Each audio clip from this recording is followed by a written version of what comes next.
The Lower Fraser Fisheries Alliance is a voice for First Nations of the Lower Fraser River who work collaboratively and holistically to manage their fisheries while supporting cultural and spiritual traditions for future generations. During the summer of 2019, a year in which the sockeye salmon fishing season was measured in hours, knowledge holders of the LFFA member First Nations gathered to discuss their own stories, Indigenous knowledge, and laws about watershed management and fisheries governance for directions and solutions. Together, watersheds throughout the Lower Fraser are linked with one extremely significant body of water, the Stalo, the Fraser River. Lakes, rivers, creeks, and streams flow into the Stolo, connecting the peoples of the Lower Fraser to their waters, fish, one another, and all beings. A lot of our communities are connected to those streams, but, those streams now have dried up or they're smaller than what they used to be, right? So things have changed. The waterways have changed, but we're still connected to the Fraser. The main river has always been our means of food.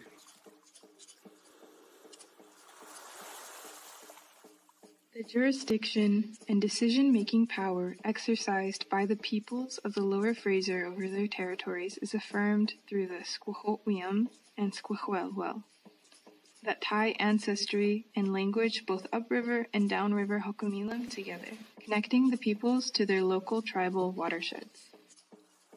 That's what some people say, how long have we been here in Sqwélqwəl? We say since time immemorial. Those stories go back. And our talk about ʷəyém being over here one time. Okay, now she's over there. So we're talking glacial movement. These roles and responsibilities have been taught throughout the generations. While fish may be a communal resource, particular fishing locations are regulated by families and are managed by knowledgeable individuals. There was a system in place. There were guardians up and down the coast. There were people appointed to let you know when you could fish the ʷəyém and when you had to stop, and all the other salmon too. So there was law and order. I think that's what it teaches, and we did live by structure. And we were intelligent beings that took care of the earth. The impacts of colonial decision-making continue to be felt, with knowledge of impacts to be experienced down the road. When jurisdiction is not respected and Indigenous knowledge is excluded from decisions, negative consequences to various relationships and aspects of life result. It only took a bare 100 years to destroy something. Now it's generations and generations that are suffering. And salmon is one thing that is going to take a lot of work doing. Our people told the governments of the time, you're overfishing. You're overfishing. And the government just turned a blind eye and said, no, we're not.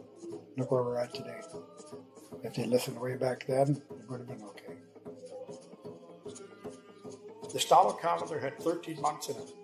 It wasn't 12. So you go by the moon. But when you look at the calendar, 8 months have something to do with fishing.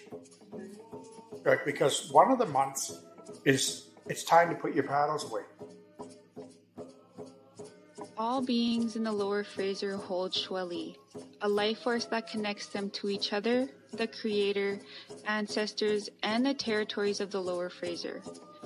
Each have a role to play in maintaining the health of the land, air, and water. In doing so, their unique gifts and talents shape decision-making and governance. This is an important bloodline that we're fighting. Fish is just one part of our ancestry.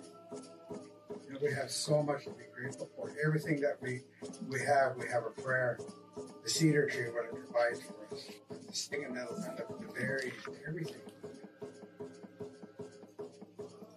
The peoples of the Lower Fraser have a right to care for, share, and manage their territories, rooted in their ancient reciprocal relationships.